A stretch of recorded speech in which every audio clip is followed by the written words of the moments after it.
Episódio 3. Além da faixa.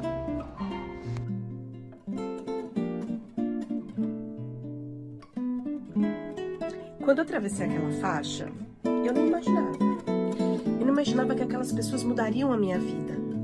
Eu não imaginava que aquelas construções, aquelas casas simples, casas de madeira construídas em cima do córrego, mudariam a minha vida. Que ali eu teria lições preciosas de dignidade, como talvez eu nunca tivesse tido em nenhum outro lugar. Eu não imaginaria que eu estaria aqui contando essas histórias, que depois de tantos anos eu ainda teria amigos daquele tempo e clientes também. No episódio passado, eu contei como eu cheguei na comunidade. Inclusive, se você não viu, corre lá para ver. Naquele tempo, havia um projeto habitacional para aquela região. E as 27 comunidades carentes das quais eu fui nomeada advogada estavam incluídas nesse projeto. E esse projeto previa a remoção de 10.000 famílias de suas casas. Gerou medo, gerou pavor. Você pode olhar para mim e falar assim, mas Mariane, não era bom para eles? Até então eu achava que sim. Na minha cabeça, sim. Mas para eles se desfazerem do pouco que a vida tinha proporcionado para eles, ainda que aquele pouco fosse, no meu ponto de vista, indigno, era o que eles tinham. Naquele tempo os processos eram físicos. Então, se eu quisesse representar uma pessoa, eu precisava da assinatura dela. E aí começou minha vida. Eu entrei de casa em casa, de barraco em barraco. Era bom demais. Eu lembro que se uma senhorinha, por exemplo, me oferecesse café e bolo, ai de mim se eu não aceitasse. E pior, eu podia ter aceitado lá, mas se a vizinha me oferecesse, eu tinha que aceitar também. Senão a intriga estava feita.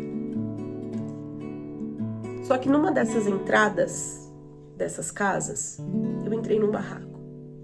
Num barraco de madeira, em cima do córrego. Tinha uma madeirite no chão da casa. E essa madeirite a menina tirou. Era uma moça, a dona da casa. Era uma moça que à época era mais nova que eu. Já devia ter uns 3, 4 filhos. Já inserida naquele contexto social super triste. Enfim. E eu falei pra ela assim, você não tem medo? Você não tem medo de algum dos seus filhos caírem? Porque embaixo dessa madeirite tinha um buraco desse tamanho, que facilmente cairia alguém dentro do corpo. Ela olhou pra mim e falou, doutora, medo eu tenho de sair daqui. Porque aqui é ruim, mas se eu não for aqui, eu vou morar na rua com os meus filhos. Eu tive que engolir seco. E ali eu entendi que não era processo. Não tinha nada a ver com processo, com nada. Tinha a ver com fazer com que aquelas pessoas fossem ouvidas.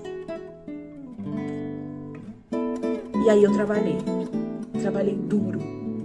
Foram muitas audiências públicas, reuniões, Secretaria da Habitação. Eu vivia lá. Por quê? Porque a minha atuação nessas 27 comunidades carentes não era para tudo. Era pela moradia. Inclusive, eu era conhecida como advogada da moradia. Virou quase que um apelido meu. E nesses meus caminhos, nessas minhas andanças pelas comunidades, eu me deparei com um outro caso, que também me marcou. Um menino já era adolescente, mas ele foi criado dentro do buraco, do córrego. O pai dele, não sei o que aconteceu, mas se sabe que tinha falecido.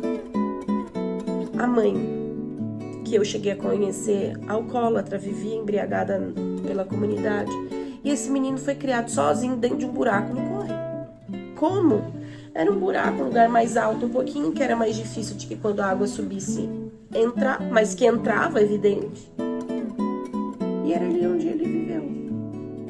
Ali era a casa dele. Ao longo desse tempo, eu fui descobrindo o meu papel. E aí sim houve uma grande transformação como advogada. Eu me vi como um instrumento de acesso à justiça. Porque não pensem que aquelas pessoas, que a justiça via aquelas pessoas. A justiça não vê. Em uma dessas comunidades, o douto magistrado achou que estava tudo bem em deferir a justiça gratuita do processo, ou seja, submeter aquelas pessoas que moravam em barracos de madeira em cima do córrego a pagar as custas processuais de um processo de remoção gigantesco. E aí, esses processos eram físicos. E cada um processo, eles eram separados por volumes. Cada volume tinha 200 páginas. O que a Mariane fez? Pegou 8 volumes de processo, colocou debaixo do braço, entrou dentro da comunidade, dentro da viela que dava no beco do córrego e voltou de casa em casa para que o juiz que determinou a assinatura das declarações de pobreza, que essas pessoas assinassem essas declarações de pobreza. Porque senão ele indeferiria, porque não se sabe se aquelas pessoas teriam condições de pagar custas. Esses episódios, assim, foram dezenas deles. Na Secretaria de Habitação, junto ao Ministério Público de Habitação também. Elas eram invisíveis. E aí, o meu papel foi não falar para elas. Esse não foi o meu papel, nem de longe. O meu papel foi que elas fossem ouvidas. E elas foram. O projeto não saiu do papel. Muitas pessoas ficaram e permaneceram em seus lugares. A gente conseguiu impedir tragédia social em larga escala. E eu tenho, mais uma vez, baita orgulho disso. Mas você sabe que a vida não é fácil pra ninguém, né? Eu tô aqui falando dos problemas dos outros. Mas nesse tempo, eu vivi um drama pessoal muito grande. Claro que são histórias para um próximo episódio. Mas esses dramas também contribuíram pro desenvolver da minha carreira, de como eu atuaria como advogada e como eu me posicionaria diante dos problemas da vida. Mais uma vez eu reitero,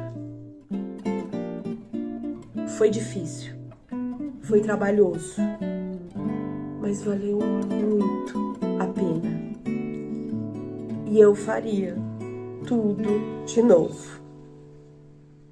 Porque, na verdade, as melhores histórias, elas não cabem no processo.